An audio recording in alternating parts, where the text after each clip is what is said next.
દાહોદ જિલ્લામાં આધાર કાર્ડ માટે લોકોને પારાવાર મુશ્કેલીઓ વેઠવવાનો વારો આવી રહ્યો છે। લોકો પોતાના ધંધા રોજગાર અને ઘર છોડીને કતારમાં ઊભા રહેવા મજબૂર બન્યા છે। નવા આધાર કાર્ડ માટે તંત્ર દ્વારા ટોકન સિસ્ટમની વ્યવસ્થા કરવામાં આવી છે। આ ટોકન એક દિવસના 50 જ આપવામાં આવે છે।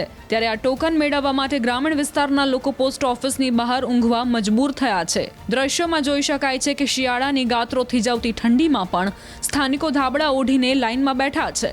એક મહિલા પોતાના નાના બાળકને લઈને કડકડતી ઠંડીમાં ટોકન માટે બેઠેલી જોવા મળી હતી, તો એક શખ્સે પોતાની રિક્ષાને આરામ માટે વિસામો બનાવી લેવાની નોબત આવી હતી। ઉલ્લેખનીય છે કે નવા આધાર કાર્ડ માટે જિલ્લામાં માત્ર લીમખેડા અને દાહોદમાં સેન્ટર હોવાના કારણે નગરજનોએ હાલાકી ભોગવવી પડી રહી છે। સ્થાનિકોની માંગ છે કે નવા આધાર કાર્ડ માટે સેન્ટરની સંખ્યા વધારવામાં આવે। ત્યારે હવે જોવું જ રહ્યું કે ક્યારે સેન્ટરની સંખ્યા વધારવામાં આવે છે।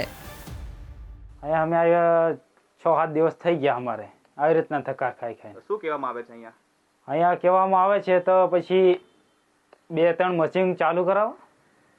તો આ બધા ઘણા જિલ્લા છે, આમાં અમુક જગ્યાએ તમે ચાલુ કરાવો, કોઈ બી ગામડામાં ઝાલોદ છે, લીમખેડા છે, બારિયા છે, ધાનપુર છે। ઓ બૈણા કુવા કેટલું દૂર આવે છે દાહોદથી? દાહોદથી બહુ દૂર પડે છે, બારિયાથી અહીં આવવું પડે છે દાહોદ। જ્યારે નંબર આવે છે તો તમને શું કહેવામાં આવે છે? અહીંયા કહેવામાં આવે છે અહીંયા પછી નંબરમાં હમણાં લાઈનમાં પડ્યા છે આવી રીતે બધા, એટલે ટીકડા પૂરા થઈ જાય એટલે કે આજે તમારો નંબર નહીં આવે એટલે પાછું અમારે ઘરે હોઈ જવાનો। અમને આવવા જવાનું ભાડાનો ખર્ચા કોણ પૈસા પાણી આપશે?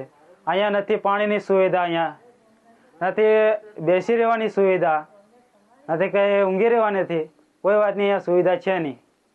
અત્યારે માણસ આખી રાતમાં અહીંયા બેસી રહ્યા ઉજાગરા કરીને, રાતના આવીને આટલા દૂરથી આવીને અહીંયા પડી રહ્યા, તો એ આધાર કાર્ડ વાળો ખાલી જેટલા અમને કૂપન આલ્યો હોય એટલા આલ દે અને બાકીના માણસે કે તમે કાલે આવજો કે પરમદી આવજો એમ કરીને અહીંયા દરરોજ મોકલી દેશે।